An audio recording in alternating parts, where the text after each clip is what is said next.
mewajibkan ya, bahwa negara berkewajiban melindungi segenap dan seluruh warga negara Indonesia dimanapun mereka berada. Dan kehadiran Kementerian Agama di sini dengan seluruh komponen petugas tentu dalam rangka untuk melindungi mereka. Saya AS Kambi melaporkan dari Arab Saudi. Masalah haji ilegal perlu segera diselesaikan. Harus segera dirumuskan solusi jangka panjang mengatasi haji ilegal. Agar tidak ada lagi warga negara Indonesia, WNI, jadi korban.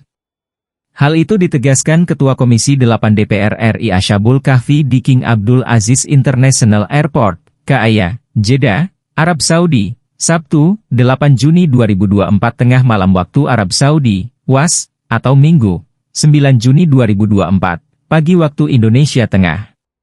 Untuk merumuskan solusi dimaksud, Komisi 8 DPR RI akan mengundang Duta Besar Arab Saudi di Indonesia dan Kementerian Agama RI. Memang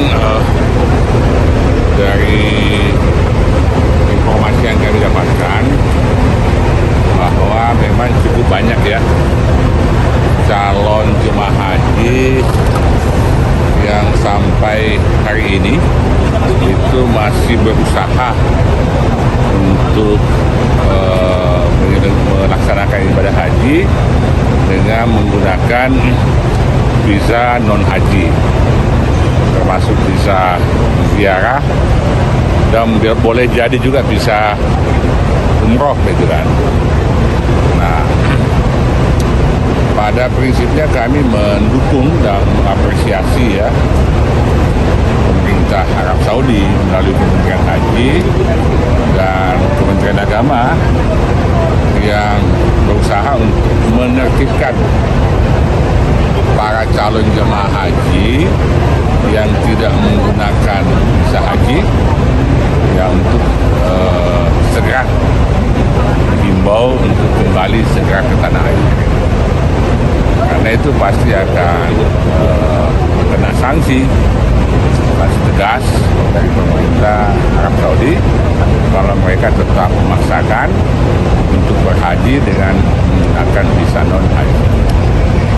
Tapi saya melihat bahwa para calon jemaah ini lebih pada korban dari pihak-pihak tertentu yang mengiming-iming bahwa tanpa visa haji pun mereka bisa menyelenggarakan ibadah haji.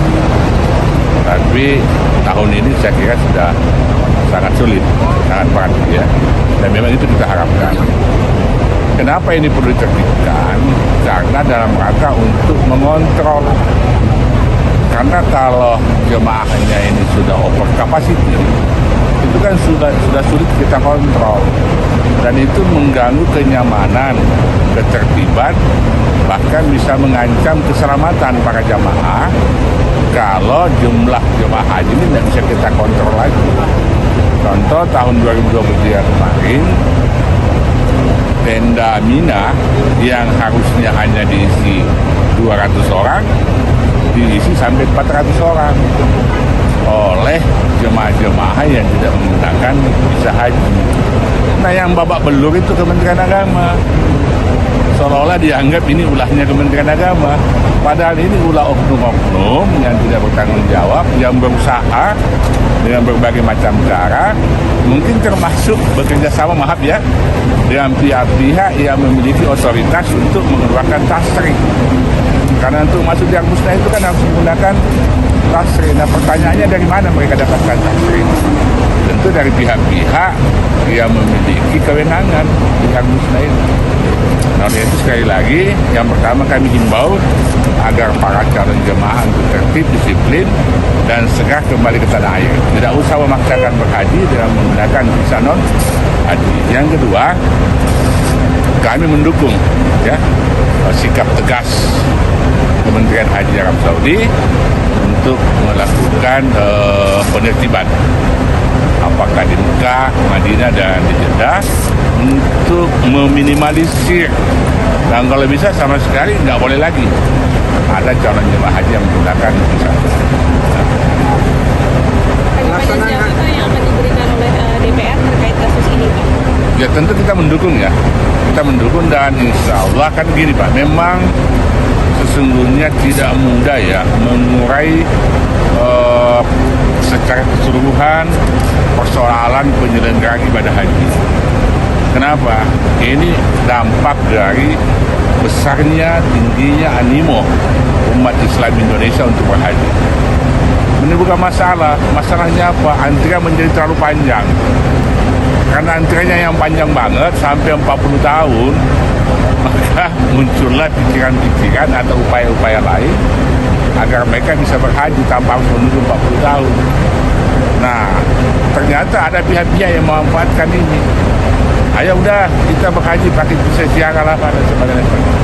Nah, insya Allah nanti setelah hajian ini kita akan melakukan rapat kerja dengan agama, dan insya Allah kita akan undang juga Duta Besar Arab Saudi, khususnya konselor yang mengeluarkan visa, kemudian dari Kementerian Perhubungan kita juga akan undang, termasuk dari imigrasi, untuk duduk bersama mencari solusi agar kasus-kasus visa non haji ini bisa kita atasi. Dari sisi perlindungan jemaahnya sendiri nih Pak, kan mereka sebagai korban. Nah. Kan banyak nih lebaran atau ikut ada di Mekah dan di mana. Cara dari sisi perlindungannya jemaahnya seperti apa nih Pak yang akan ya? Kita mewajibkan ya bahwa negara berkewajiban melindungi segenap dan seluruh warga negara Indonesia dimanapun mereka berada.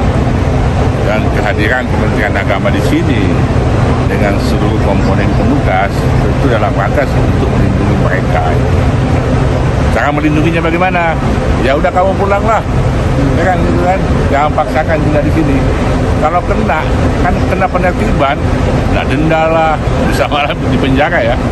Nah, itu.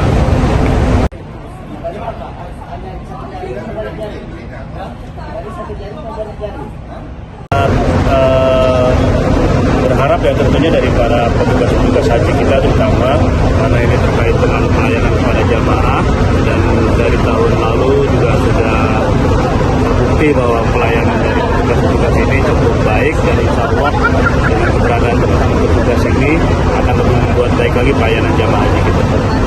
Pak, arahan khusus buat petugas dan ya, kami berharap dari petugas-petugas ini seperti apa yang sudah disampaikan sebelumnya di tanah air, bahwa keberadaan teman-teman petugas ini adalah untuk melayani, mengawasi dan membantu para jamaah haji kita, bahkan sebisa mungkin 24 jam itu memperhatikan, menjaga terutama para lansia-lansia kita agar ibadah mereka lancar.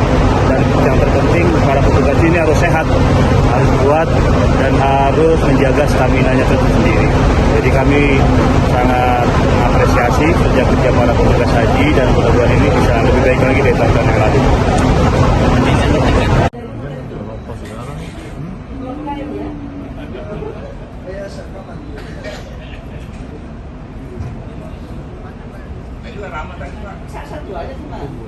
Download Tribun X sekarang, menghadirkan lokal menjadi Indonesia.